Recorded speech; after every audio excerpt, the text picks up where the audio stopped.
Réussir en famille, Clarisse Mag, coach parental. Je vous présente mes deux filles, Vicky, Clarisse, qui ont bien voulu participer à cette courte chronique vidéo qui les concerne. Et oui, c'est la fin de l'été, et quand on dit fin de l'été, on dit que c'est bientôt la rentrée des classes. Voilà. Des classes. Voilà, bon, elles ont l'air d'être ravies. Tu es contente, toi? Oui. Oui, pourquoi tu es contente? Parce que je vais apprendre à lire et je vais retrouver mes copains. D'accord. Et toi, Vicky? Je suis contente parce que je vais retrouver mon maître, je vais revoir mon nouveau maître, mes amis et tout, mais au bout d'un moment, quand des vacances, c'est un peu énervant. Bon, bah écoutez, ici j'ai de la chance. J'ai deux filles qui sont contentes de rentrer à l'école.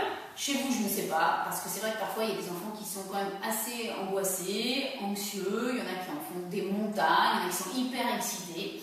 Donc je vais vous donner quelques conseils justement pour que cette rentrée des classes se passe bien dans la sérénité. Vicky, toi, quels conseils tu donnerais à tes parents pour que ta rentrée se passe bien? Éviter de trop les stresser leurs enfants, dire non, t'as pas le droit de faire ci, t'as pas le droit de faire ça, parce que sinon après les enfants ils disent, ils deviennent de plus en plus stressés, ils ont peur. Ils ont peur. Ok. Et toi, Clarisse, quel conseil tu donnerais toi à tes parents pour que ta rentrée se passe bien à l'école? Ne pas nous faire regarder la télé parce que sinon le lendemain matin, on est fatigué, on pense que à ça, à l'école, et les parents devraient venir nous chercher parce qu'on est malade. Bon voilà, vous avez deux conseils d'enfants, moi je vais vous en donner d'autres. Donc déjà, deux maîtres mots, organisation, sérénité. Alors si on prend la sérénité, comment voulez-vous que votre enfant soit calme si vous n'êtes pas calme? Comment voulez-vous que votre enfant, comme a dit Vicky, ne soit pas stressé si vous êtes stressé, speed?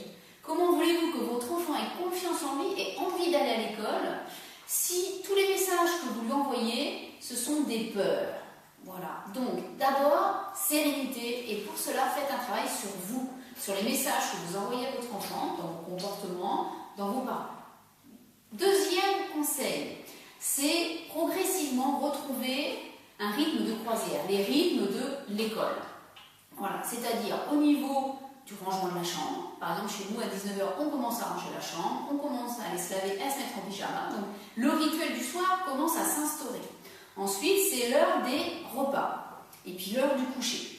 Plus tout cela va se faire en douceur, plus vous allez l'anticiper, plus le jour de la rentrée et les jours suivants vont bien se passer. En effet, vos professeurs, les professeurs de vos enfants, des enfants ou des classes parfois où il y a 30 enfants, ne vont pas attendre que chaque enfant retrouve son rythme. D'accord? Donc, à vous d'anticiper. Voilà, pour la suite, des conseils. Il y en a 8 autres. Je vous propose de lire donc mon article et puis si vous avez des astuces, de laisser vos commentaires sur l'article. Écoutez, je vous souhaite un bon week-end et je vous dis à très bientôt. Au revoir.